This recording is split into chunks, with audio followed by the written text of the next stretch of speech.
Hello everyone, this is Svetlana from Marco 7th. Thank you all for attending today's webinar, Why Dynamic Business Demands a Hybrid Multi-Cloud Approach, brought to you in partnership with Equinix. Before we begin, I would like to cover a few housekeeping items. As you can see at the bottom of your screen are multiple application widgets you can use. All the widgets are resizable and movable, so feel free to move them around to get the most out of your desktop space. If you have any questions during the webinar, you can submit them through the Q&A widget. We will try to answer as many as possible during the webinar, but if a fuller answer is needed or we run out of time, we'll make sure to follow up with you in a separate email after the webinar. A copy of today's slide deck and additional help materials are available in the resource list. We encourage you to download any resources or bookmark any links you may find useful. For the best viewing experience, we recommend using a wired internet connection and closing any programs or browser sessions running in the background. You can find additional answers to some common technical issues located in the help widget at the bottom of your screen. Please expect an email within 2 hours after the webinar with links to download the webinar slides and recording. At this point, I'd like to briefly introduce you to our moderator and host of the webinar, Philip May, Senior Global Solution Architect at Equinix. Philip, it is over to you now. Thank you, Svetlana. I appreciate the introduction. Hi, everybody. Good morning, good evening, and good afternoon for those in the various time zones around the world who have joined us here today. So thank you very much. I would like to introduce two panelists that will be joining me in our conversations today. Dr. Erdal Ozga, a CISO from Comodo, and Yuri Kirch, the Managing Director of Fastrack. Good morning, gentlemen. Good afternoon, gentlemen. How are you today? Good, Phil. How you doing? Very well, thank you. Excellent. So we're going to be having a chat about a few things today. So as per the introduction and the topic, the dynamic nature of IT and digital transformation and the use of multi-cloud in business is some elements that we're going to hopefully step through today. We have received a number of questions from the audience, and we do encourage you all to submit any Q&A you might have. We will hopefully have time to pick up additional Q&A towards the end if we get through the ones that we have already looked at. So please do submit some Q&A, and we will see what we can do to go through those as well. So to start with, I would like to ask Yoni from Fastrack, if you wouldn't mind, what does digital transformation mean to you? Thanks, Phil. I don't mind. So for me, this is a topic quite dear to my heart.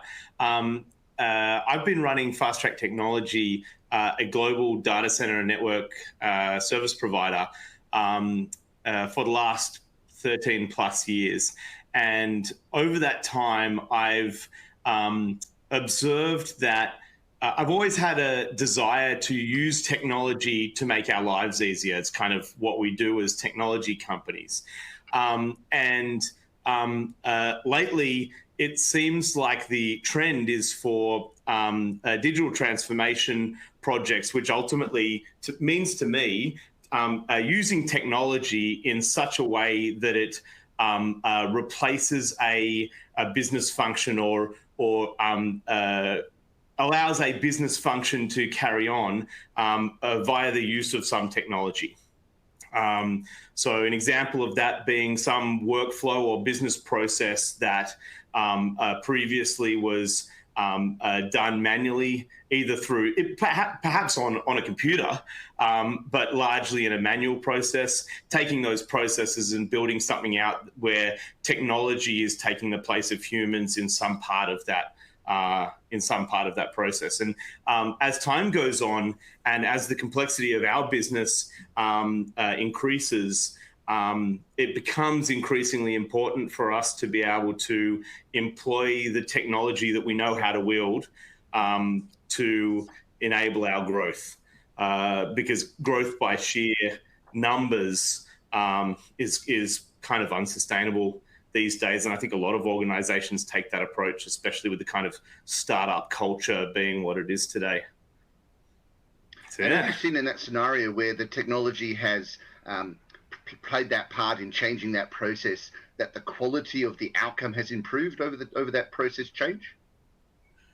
I think it's a bit of a mixed bag, to be honest.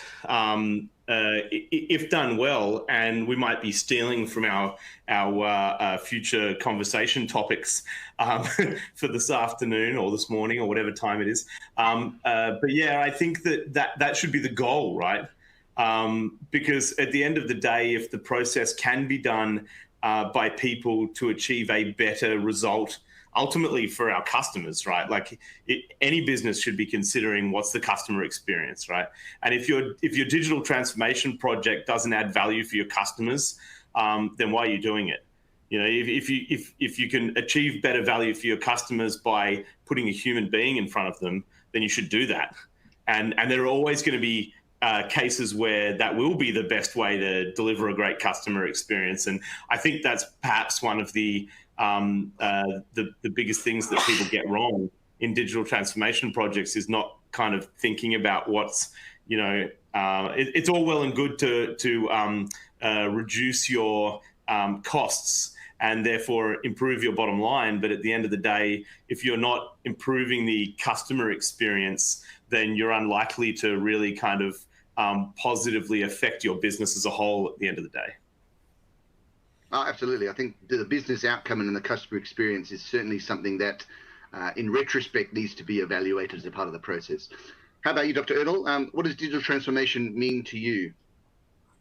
It means to me staying connected. And Yoni and I, we know each other for so many years, and we spoke in so many conferences. We always talked about the changes that's upcoming.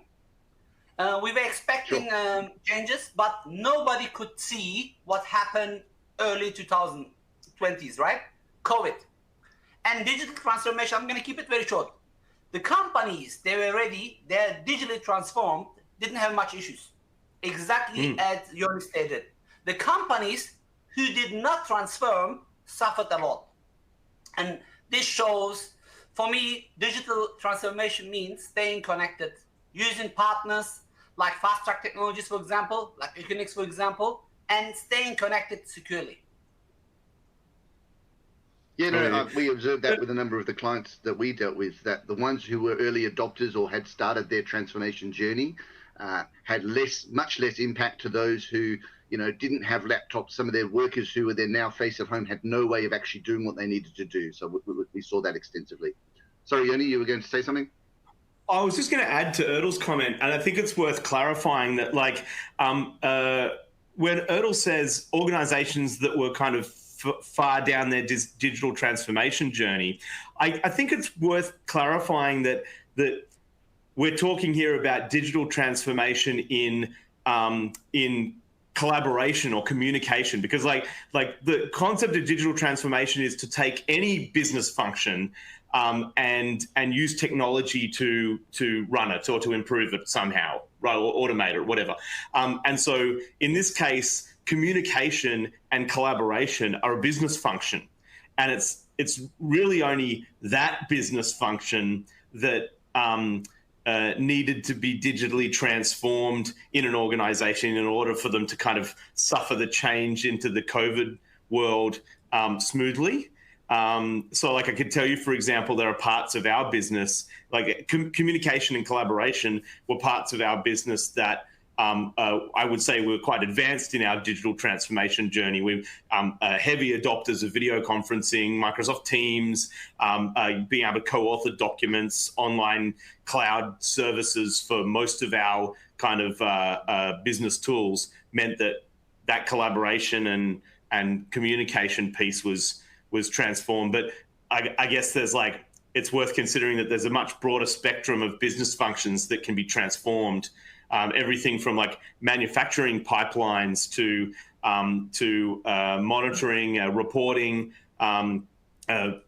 any business function you think of, people and culture. The moment we're on a big craze to like do some digital transformation in the people and culture space in our business, like, you know, it's pretty broad topic. Who would have realized the value of a water cooler conversation in an office, which was, you know, common in yesteryear, when everyone was sent home and the mental health state of people was, you know, starting to be valued.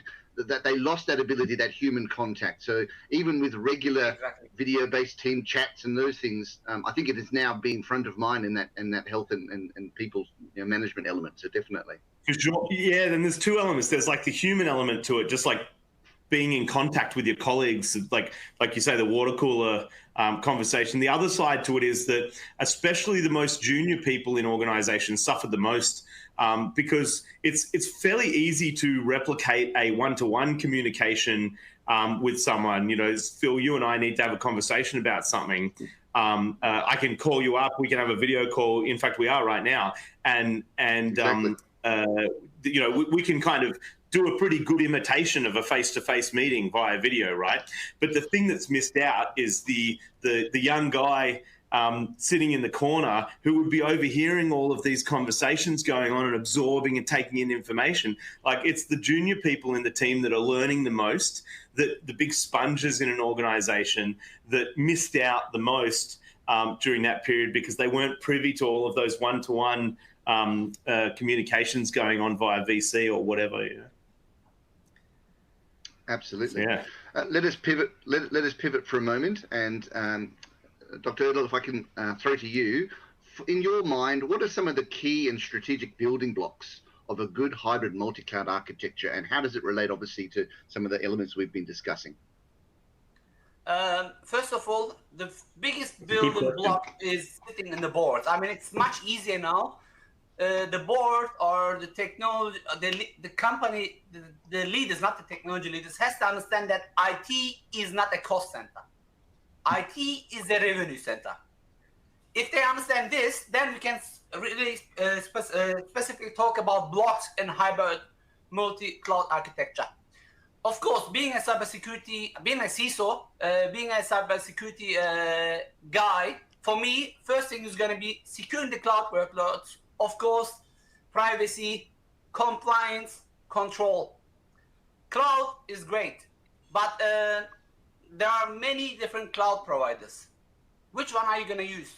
Which one is going to ensure your data is compliant? Now, you are an American company, for example, or Australian company. Can you use Alibaba? Or you are a bank. I used to be the CISO for a global bank in a regional aspect. Can you use fully the cloud? So there are many control issues which comes first to my mind. Secondly, of course, going to be high performance, low latency. When we look, for example, Yoni and I, you're in Australia, and the closest country, I think it's New Zealand, which is 2.5 hours flight away, or the other side of Australia is 5 hours away. So how are we going to be connected to the rest of the world? As a result, for example, some of the big corporates, they build local data centers here, such as Microsoft. Besides that, implementing consistent operations. Okay, how are we going to do that? Cloud is giving us great opportunities. You need more resources, right-click, add. As long as you have that magic card, which we call credit card, you can just upgrade unlimitedly. But is this deployment of IT services going to be scaled? How are we going to scale it? Now, using the cloud is good, but we have many stuff hybridly. All right, back to my first point. If you're a hybrid, why not keep the data that you cannot put in the cloud, keep it locally, and use the services such as, or applications such as legacy applications in the cloud? Saying that, it's easy to talk. If you don't have people, if you don't have the right talent, not just people, to help you guide you through, this can be a mess. I mean, none Absolutely. Of the, everybody's talking about zero trust, for example. Honestly, I love it. The idea is great. Zero trust, zero trust, zero trust. Okay, I'm an enterprise for 40 years. Come, make me zero trust tomorrow or next year, or I give you 5 years. We all know the answer is not just simply yes, but there is a solution for that. You can start from a greenfield and grow slowly. You can take your most important assets and move slowly and grow in right steps. What I'm trying to say is, of course, there is going to be blockers, but there is also solutions. And the first solution comes again, maybe as a blocker, still today, is talent, training, or working with the right implementation company. If you go to a website, everybody is really good. But what kinds of experience do they have? Probably copy-paste from other websites. What else? The engineers, yeah, they have all the certifications, but get one of the best engineers from those cheap companies and compare with Yoni. I'm pretty sure Yoni is going to charge you more, but I'm also pretty sure Yoni is going to give you exactly what is written in the book, and even if not more. One more point probably could be accessing the digital and business ecosystems. Again, there's going to be lots of components, but using the right components, reaching out to them when you need them, and keeping it away when you don't know it is also a strategy which needs to be built in. And with all this, of course, as I said, the magic card, the credit card is really important, because cloud can be really expensive. It's just 0.01 cents per gigabyte, for example. Yeah, but if you have not the right network optimization, that 0.001 cent, I made it even cheaper, can cost you much more than you think.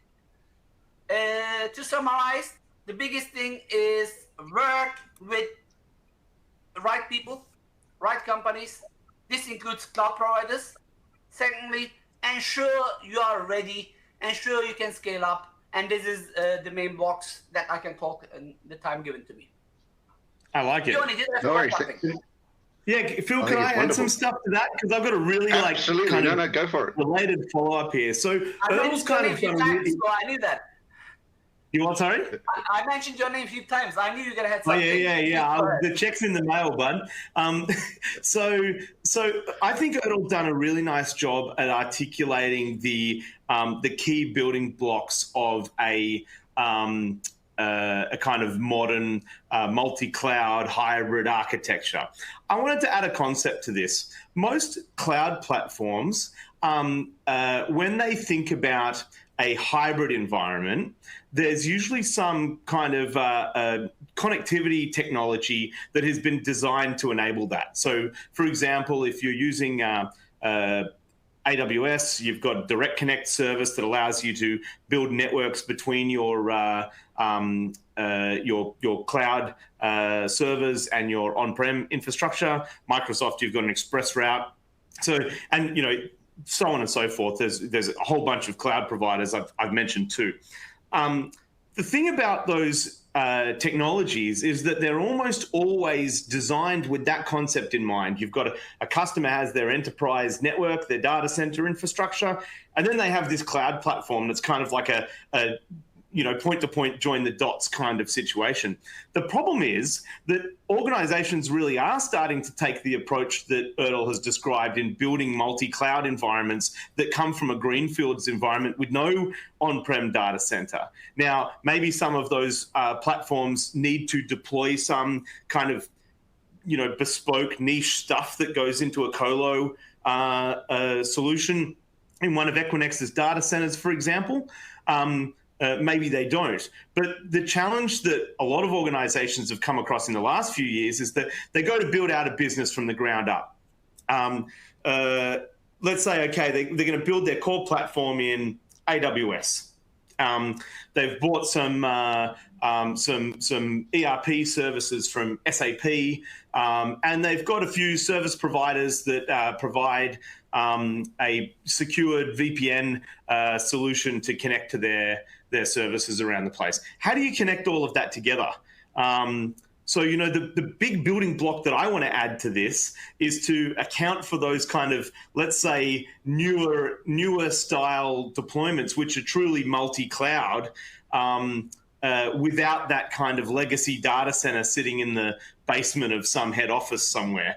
And so, so the block that I want to add is that Go on. Sorry, I was just saying, we know none of the big cloud providers like necessarily playing friendly with each other. So this hurdle is something that is often needing to be overcome Sorry, back to you. And they don't even all use the same technology. Like, for example, if you were just building you had some of your VMs in Azure and some in AWS, then you could use technology like Equinix Fabric, for example, to connect those together. They both have their platforms both use dynamic routing via BGP. So you just, if you can understand BGP, you can bring that together. But then now add on another service provider who says, no, we want to establish an IPsec tunnel and do static routing over that, and then, and so on and so forth. And so I have found that it becomes one of the biggest stumbling blocks, for years gone by and still today, is being able to take those pieces of the puzzle that each cloud service or cloud provider, makes available to their customers and somehow stitch them all together. So yeah, that was number one. And the other thing that I wanted to raise is that there is a huge amount of capability available now via SaaS. And it's also worth noting that SaaS products are not all built equal.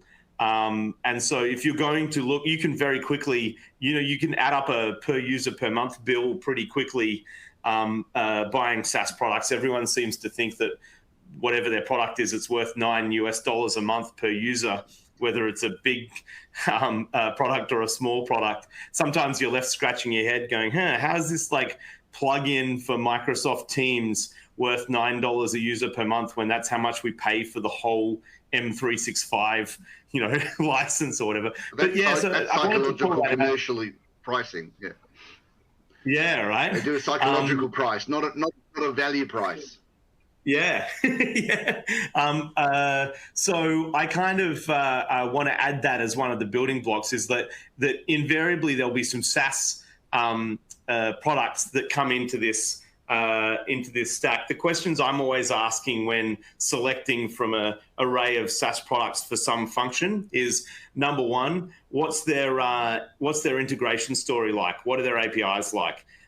Because at the end of the day, digital transformation projects invariably span across multiple products and multiple platforms. And if you don't have the ability to move data between those platforms and perhaps even more importantly, extract data out of them for monitoring and reporting purposes, then you can't build a common lens across all of it. You're stuffed. So yeah, APIs and integration, like, how much energy and investment has that SaaS product or provider made in their integrations? And number two is security and transparency, I guess, front of mind for that manufacturer or SaaS provider, right? And it's the big ticket items. Erdal will back me up. Identity and authentication is one, but usually you'll find that there's some plan that's offered that has a SSO or SAML something ability to integrate with your identity provider of choice. But the bigger one that I often see that people leave behind is that whole kind of transparency, logging and accountability piece. And I really think that needs to kind of be front of mind for a SaaS provider, that if they don't provide transparency to the customer about who's done what when in the platform, then how are you supposed to have trust that your data is in safe hands when you can't easily audit it and easily see what's happened with it? So yeah, a couple of extra building blocks to the truly hybrid, multi-cloud, multi-platform, IaaS, PaaS, SaaS, on-prem, Have I hit enough buzzwords for you there, filling that sentence? Totally. I think that the visibility is key, and that's something that is improving, but has been lacking over the last few years from a lot of the vendors that we've seen clients interact with. The one element I think was touched on, but I think is extremely important. A lot of the more fledgling organizations who are doing this IaaS or SaaS deployments, they are adopting the dynamic capabilities of the various services and the providers to meet their benefit of their business, and being able to chop and change when services and products evolve, and I think that having a dynamic approach to the hybrid multi-cloud deployment is critical for the success. But that then requires all of the security elements, the visibility, the integration, the low latency, the connectivity parts to all be solved. So from that perspective, I think it's quite key that there are many elements, but some of the more critical ones are foundational. Yeah, and the other thing I think also is like beware the network or cloud provider that tells you that they're the answer to all of your interconnection or connectivity solutions. There's lots of good products out there. Equinix has some fantastic network connectivity interconnection products. Some of the best in the world, but you're unlikely to find someone from Equinix who will tell you that, that's the end to end of it, because ultimately at the end of the day, this slide, the words on this slide says it all. It's all about building blocks, and I have yet to come across any kind of platform that is all things to all scenarios and all architectures, and so I think success is had by picking the best parts of each platform. This whole topic only exists because clearly there are some things that Microsoft does better than Amazon, for example. And so people want to pick the best bits of both and then connect them together. And I think the same is true of the interconnection space as well. Great point. Totally. We might move on to some audience questions if that's okay with you, gents. So we've received a few, and we might I might throw to you this time, Yoni, if that's all right. Sure. So this is around obviously managing organizational change, as it says on the slide. So here's the question: how do you manage company transformation on friction between business and IT objectives? Yeah, it's with an iron fist, I suppose, is my personal approach to that one. But carrot stick. Yeah. No, I mean, I go back to my kind of opening line on this, right? At the end of the day, I've worked in IT organizations and worked with IT organizations that have done a variously good job at understanding the business drivers behind organizational change. And this whole kind of war between the business and IT, I find to be somewhat contrived, because at the end of the day, IT is a business function. Erdal mentioned earlier that IT should be deemed as a profit center, not a cost center, right? And I think that the quid pro quo on that is that IT organizations need to consider business value in everything that they're doing. Otherwise that kind of equation doesn't balance. So yeah, my take on this is that people need to listen to each other in businesses in order for things to work. IT organizations that typically can do a poor job at trying to relate the IT requirement, the technology requirements back to the organizational requirements need to evolve, and businesses as a whole need to continue to improve on how they leverage their technology teams to be able to help them deliver value to customers at the end of the day. So yeah, I kind of reject the premise of the question, I suppose, in that I feel like IT requirements and business requirements should really be deemed as the same thing, because ultimately what I care about is yeah, sure. I mean, I think there's a bit of friction that can be healthy, but there shouldn't be any friction, because everyone in a business should be thinking about it from their customer's lens, and then everyone's thinking about it from the same point of view. So, on you go. I don't know. Maybe I'm on a bit of a bee in my bonnet about that. Anything you'd like to add, Erdal, for that question? I was listening. Promise I'm not sleeping. I was just thinking, I met in my previous life one of the CEOs who's managing the largest bank in the world. And he told to me, we are not a bank. We are a technology company which holds a banking license.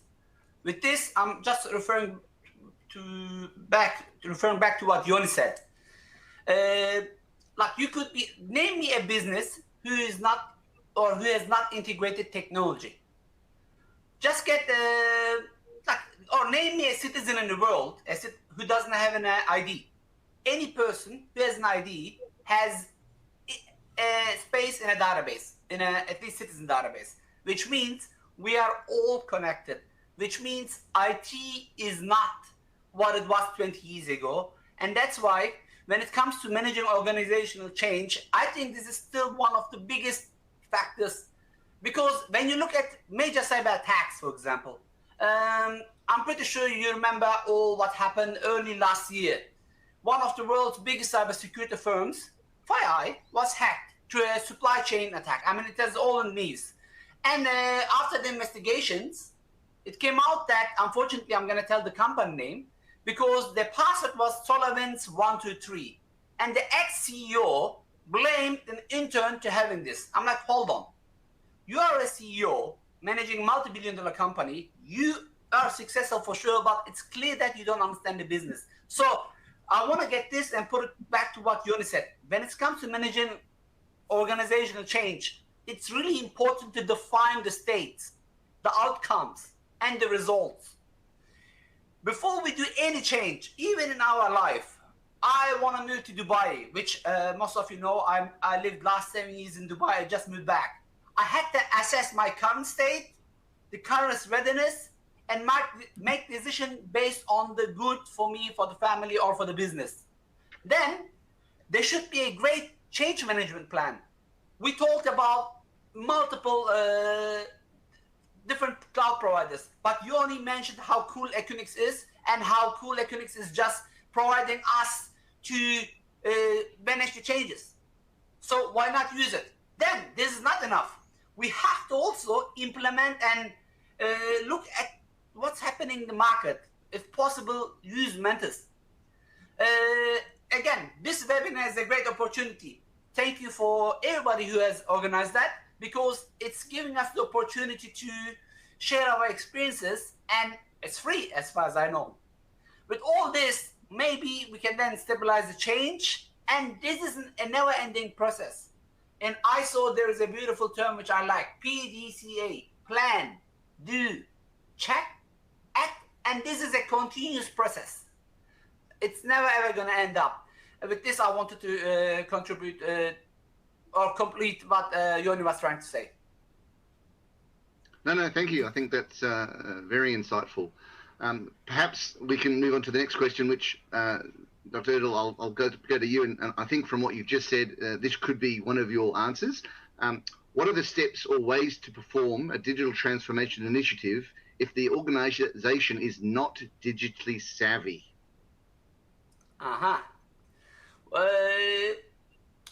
There is going to be always a beginning. There are many organizations, again, coming from a bank, or being in Australia, we have 4 big banks, okay? Don't worry about my ex. And when you look at Australian banks, you know, their marketing teams is great. They market themselves as being the technology geeks, but honestly, they're not. I mean, you don't have to be technology guru to understand, to see, but at least they're trying. So there is going to be always a digital savvy. And one thing which is needed here is having growth mindset. And we can speak technically about it. We can go and talk about legacy applications. We can assess looking at the data centers, compare the data centers. Then we can talk about security. We can say Comodo is better than McAfee. McAfee is better than Symantec. Symantec is better than, you know, it's not about the names. It's not about the products. It's about the process. And doesn't matter what it is, any change, like I want to lose weight. I want to start running, but I'm too lazy to do that.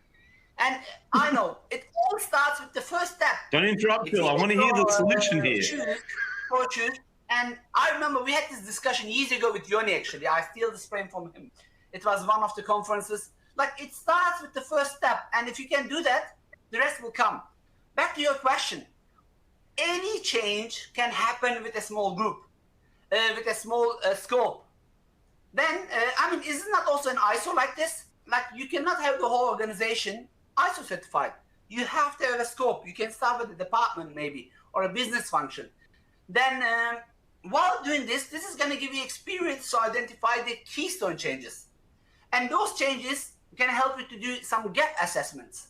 That gaps can be then fulfilled by what is needed. And then, if you can move slowly, this is going to help us to achieve where we want to be. I want to be tomorrow in Hawaii. Okay, good. But how can I do that? First of all, I have to have money. Okay, I have money. I'm a CISO in a company. Then I have to have a visa. I'm Australian, no problem. Then I have to book a flight. Hotel is not what I want, is what is available. As long as I'm trying to give lots of many real life experience, because honestly, you can just take me out and put a business function. For example, digital transformation I remember one of the biggest challenges that we had in the bank back then in 2020, it was laptops. Yes, okay, we moved desktops home, but then we didn't have enough VPN licenses. Now, suddenly 100,000 people wanted to use VPN, but we had only 20,000, I'm making the numbers up, 20,000 VPN licenses. All right, so how is this? It's good that you want to change, but it has many dependencies.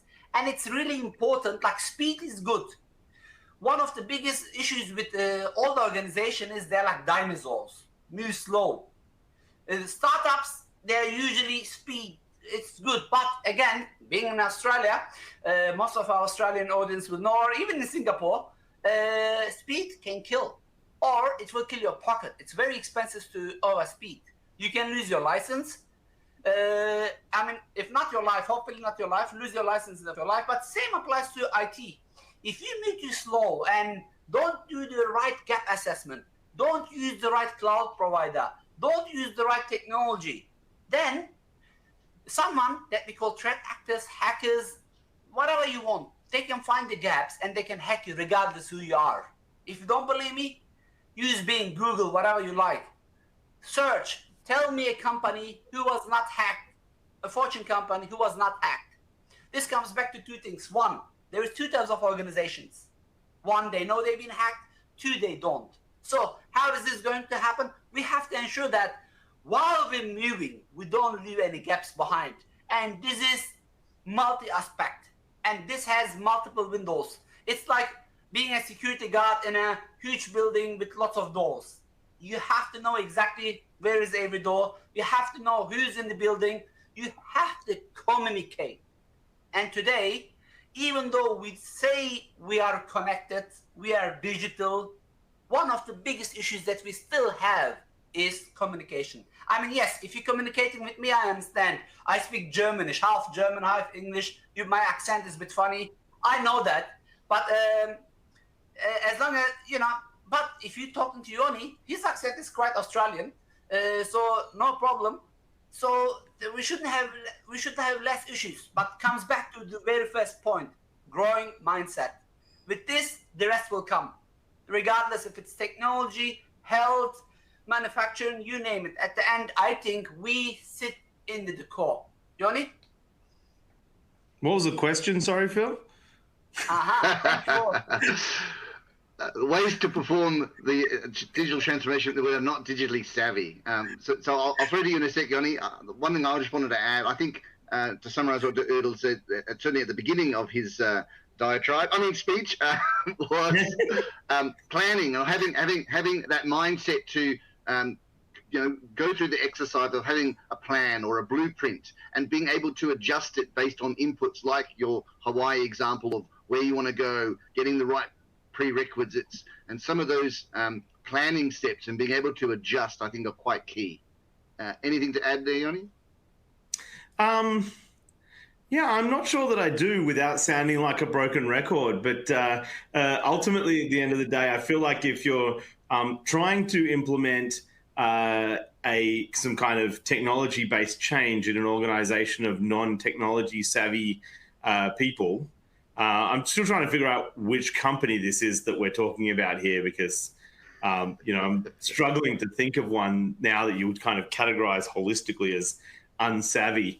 But yeah, I think it comes down to, and I think this point was made in Erdel's response somewhere, was that try and find some smaller objectives that you can have some incremental wins along the way. Find a small group of people with a small scope that you can have a measurable, clear impact on quickly, and make small changes. And to be honest, I think that advice follows for organizational change in organizations, regardless of their degree of IT savviness. To be honest, I mean, the majority of members of the Fastrack team, I think, would certainly consider themselves to be IT savvy, and yet we still find that these changes are best made in small pieces. It's the way that you kind of get through stuff. I think the expression is, how to eat an elephant. One bite at a time. One bite at a time. Right. So yeah, and you think that this is how everything. This is how everything. All of this stuff is built these days is in sprints. You break it down into achievable chunks, and you focus only on that till you're done, and then you go move on to the next thing.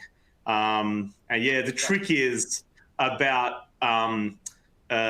being able to think strategically enough at the big picture, whilst only contemplating the challenge that's immediately in front of you at the time. Otherwise, yes, it's daunting, or it's an insurmountable goal, because, yes, you look at a big monster like an elephant, you would never dream of eating it. Yeah, right? But on the flip side, if you go too far in the other direction and just solve lots of small problems without thinking of how it all comes together into your kind of objectives, then I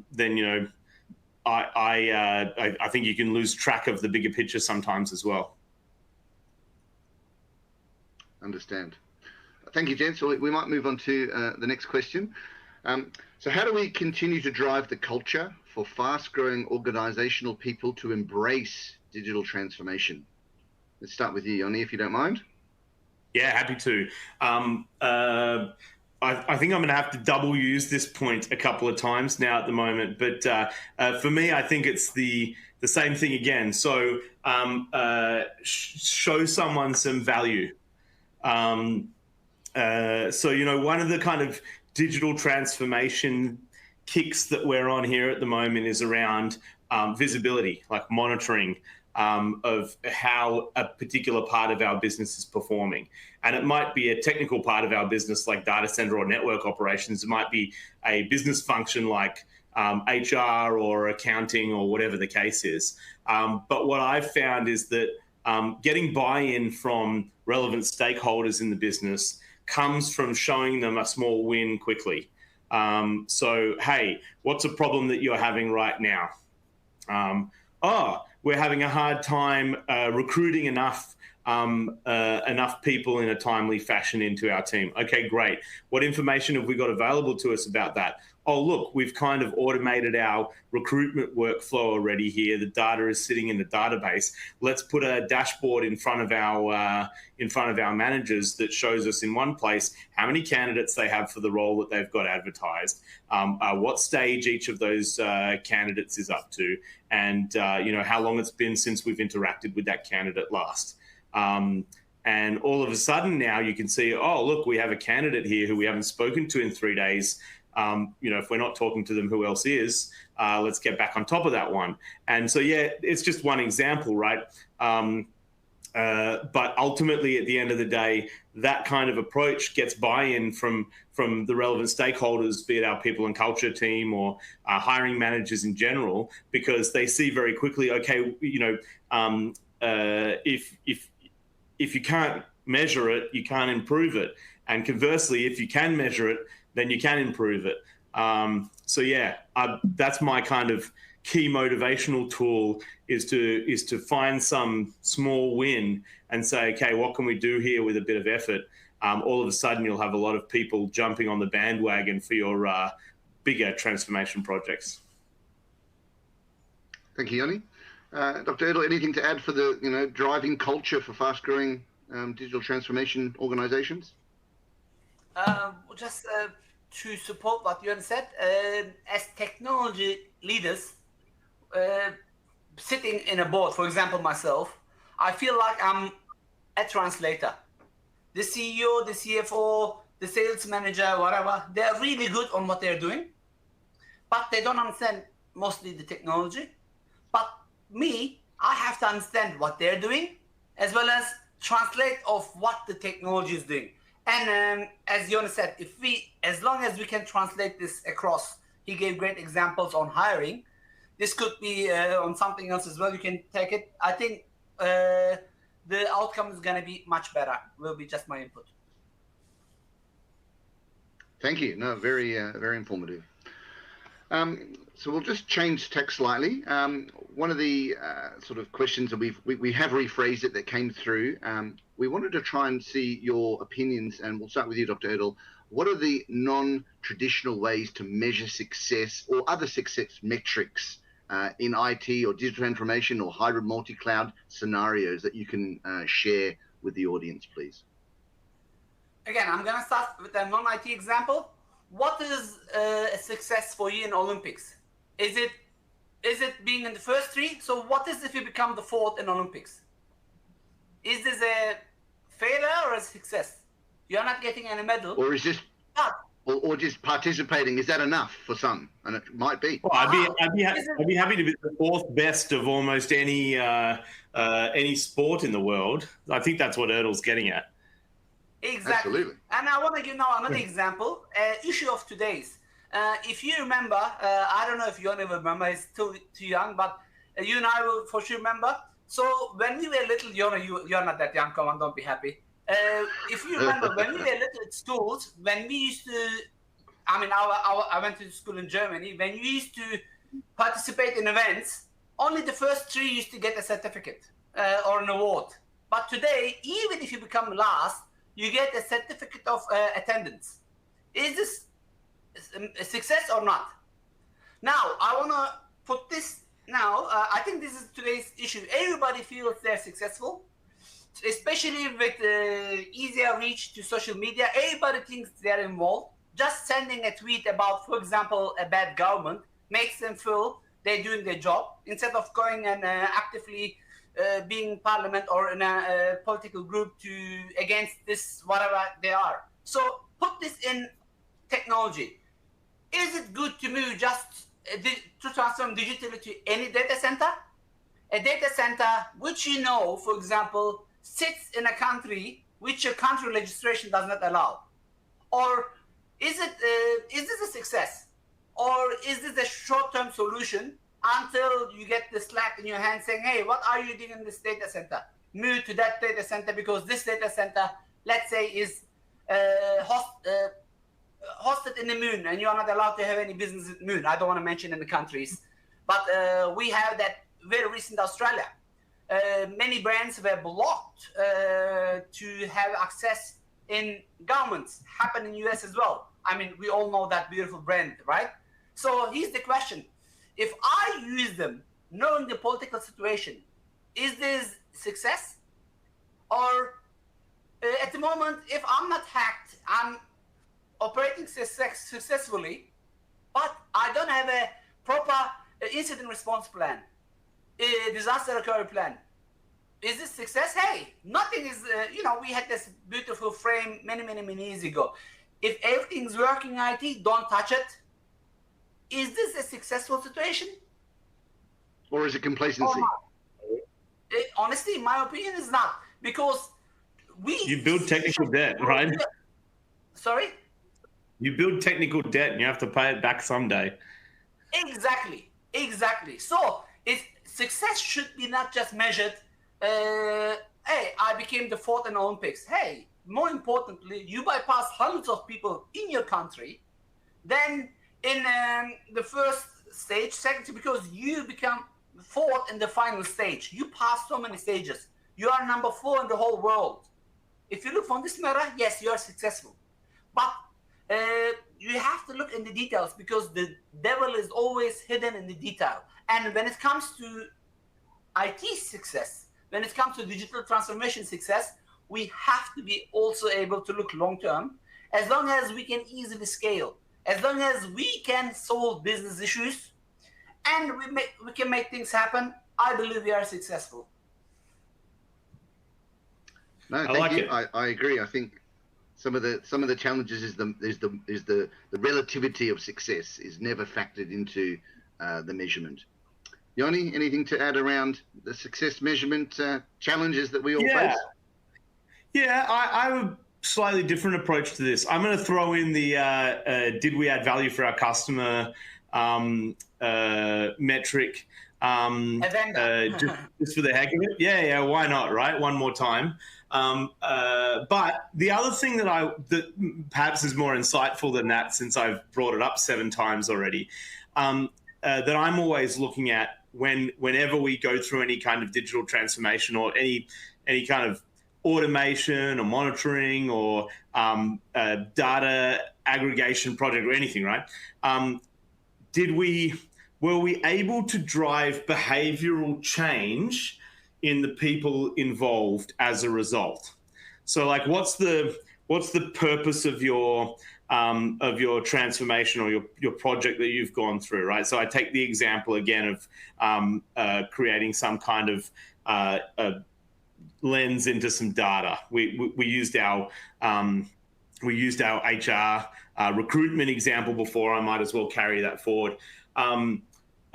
We build that dashboard, we build that process, we go through that digital transformation of that business function. Did our team's behavior change for the better as a result? And it's the easiest thing that I find to kind of measure the success of what we've done. So you put a dashboard in front of someone, it shows them that candidate hadn't been contacted for 5 days or whatever it is. Does that drive change? Does the person then pick up the phone and contact that candidate and lock in a new hire as a result of seeing that information in the dashboard? And I've got countless examples of where focusing on some kind of behavioral change in a group of people, it might be your staff, it might be your colleagues, it might be your customers, your vendors, whatever it is, right? Like, does it change the way that they act as a result? I mean, take each of those groups of people. I've seen changes that, like, automation projects, you might say digital transformation projects that have been built around accounts payable workflows. And part of the function is that you put a robot in front of your vendor so that when they send you an invoice that isn't compliant with all of the things you need to appropriately file and pay it, the robot rejects the invoice and says, sorry, please try again with the appropriate purchase order number and, the date being whatever the issue was, right? All of a sudden, the question is, did your suppliers, next time they sent you an invoice, did they send it to you correctly, as a result, reducing your kind of workload in processing your accounts payable? Or did they just keep sending it incorrectly and having a inefficient workflow taking place? If you've implemented that process well, that change well, then you'll have, if it does make it more efficient, it'll have been made more efficient by changing the behavior of that external group of people, i.e. the accounts receivable team at your supplier, right? Say you're trying to make some change to a group of team members that are responsible for some function in your business, right? Say you put in place some change, some process, some automation, some transformation, right? At the end of the day, is that, has it driven a change in the behavior of that group of people? Measure that, and you'll know whether you've improved things or not. So yeah, that's my little extra measure that I like to look for, is have we made a behavioral change? Yes, no, thank you. I think that, by the way, that is usually key. just giving people visibility of what's going on and what the status of things are is the biggest thing you can do to drive behavioral change. People inherently don't want to see things that are in a red state. They want things to be in a green state. And so if you put lots of red exclamation marks right in front of people's faces, human behavior will naturally try and bring things back to a state of greenness. And so, yeah, visibility is key. Yes, no, totally agree. And I think one thing I was going to add, and you've just sort of summarized it in a slightly different way, by identifying what is successful, or what is driving that change to be the outcome that you want, you by definition also define what is not working, what is not being successful, which then, as you say, that human nature to try and resolve it comes to the surface. So I think just in beginning our wrap up, any key insights, Dr. Erdl, and takeaways for the session today, please? I think it was a great session. Thank you for the invitation. Be ready is going to be my key intake. The world is changing. Use the right vendors, right partners is really, really important. And as in the last question, there could be one problem, but people can look from different aspects.